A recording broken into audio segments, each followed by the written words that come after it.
Hello, Aries. These are your tarot cards for May of 2023.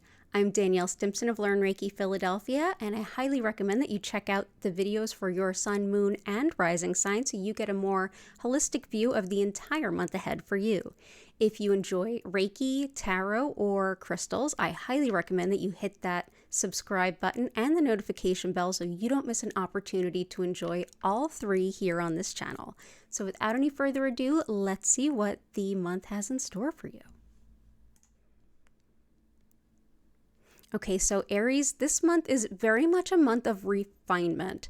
And I know there's been a lot of refinement, but you're finally getting closer to like the sweetness of all of the work you've been doing lately. So the focus of this month is Eight of Cups.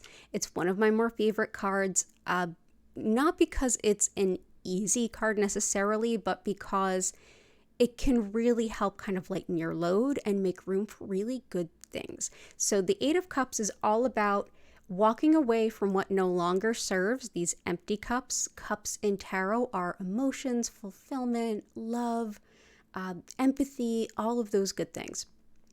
And note, these are empty. So leaving behind the empty cups, going up this sort of not so well lit staircase into the moonlight, going into that which you don't quite know, but definitely leaving behind what's not serving you, what is not mana. This is not going to help you get anywhere. So another layer of refinement. So how are we coming in out of April? That is the Five of Swords. Five of Swords is one of those sort of catch-all but generally not great type cards. It's often seen as a tainted victory. It's almost like the things that you have won or you're getting by, but it's at some kind of loss. Or maybe you are not in alignment with your full integrity. Or maybe you wish you could do a better job of it. Or maybe you had more help than you wish you needed. Or any number of those things. But this is feeling like, okay, I'm getting ahead, but at what cost? This isn't the way I wanted to make this progress. Something doesn't feel right. So what is the challenge of the month? Challenge of the month is a beautiful Six of Coins, and Six of Coins can actually be giving and receiving help. So where I see this coming up as a challenge kind of brings me into the card that is next. I'm going to read them a little bit out of order. Six of Coins, giving and receiving help. Notice that his scales here are a little uneven. What he's giving you sets him a little uneven, not by much. And he's looking you right in the eyes like, here, take this. This is for you. It's not necessarily within absolute balance in this moment, but it'll all equal out at the end kind of thing. That's your challenge. So what is the best path forward? That's the Ace of Cups. Ace of Cups is another card of giving and receiving, but it's less about finances and money like coins are, and it's more about empathy, support, emotional connection, giving and receiving emotional support and connection. The hard part, the challenge of this month is giving and receiving financial support. So where I see this all kind of coming in is the challenge and the best path forward are very similar, yet slightly different. I feel like, especially coming out of that Five of Swords, this is a time of connecting with people that really make sense to you as far as this feels like a good path forward, knowing that you can kind of pull back financially from, or even in general, giving and receiving help in terms of the Six of Coins. Look at it as it's okay. It's okay if you need to get some help. It's okay if you needed to reach into the community pot or to ask for support from other people or to use any kind of goodwill or charitable source or just available resources to pull from. It's okay to do that. It's okay to give without expecting, and it's just as okay to receive without a sense of guilt. It's recalibrating the sense of, well, if I take help from someone, am I out of alignment with my integrity? Well, no, there's a reciprocity there. There are times when we give more than we receive. There are times when we receive more than we give. As long as you tend to work within that flow, it's okay. It'll all end out in the end.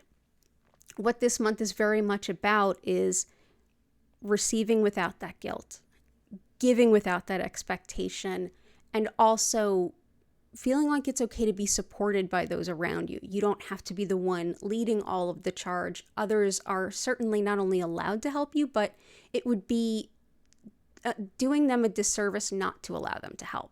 So finding that giving and receiving, that's part of your refinement for this month. As you leave behind what no longer serves, giving and receiving freely of emotions and support, as well as finances and finite goods.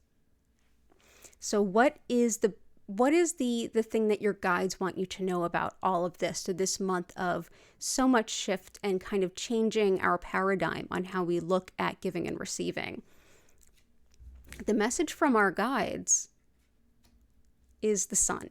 You have two of the best cards in the deck in your 5-card reading this month.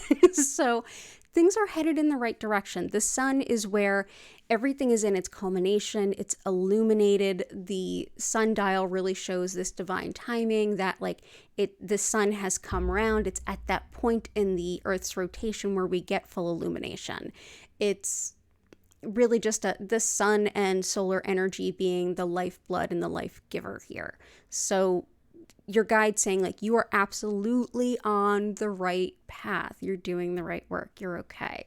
So also I wanted to mention the Ace of Cups is also considered one of the best cards in the deck.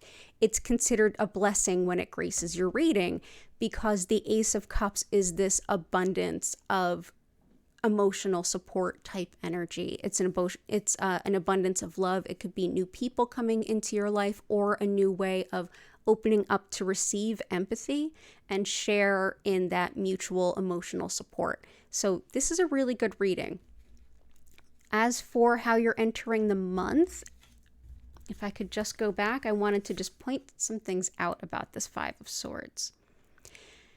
This 5 of Swords, when I mentioned being out of integrity and things like that, for some of you, you're going to go, oh yeah, I need to knock off what I've been doing. For a lot of you though, given what's in the rest of the reading, I feel like this could hint to a feeling of being out of integrity in, I've been taking too much help. I've been taking too much support. I haven't been giving enough.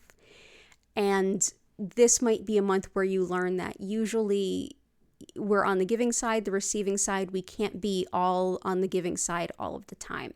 Some of you might find this as misplaced guilt and start to ask yourself some questions about that. And that might actually be part of what you leave behind this month, is that feeling that you always have to be the one to pay in rather than to collect. So with that ahead, Aries, you have a wonderful month ahead. You really do have this. Learning about giving and receiving. Again, giving without expectation, receiving without shame. I wish you all the best that this month has to offer. Definitely go ahead and click a like if this happened to help you at all. And I hope to see you again for June. So Aries, have a beautiful month, and I hope to see you in June.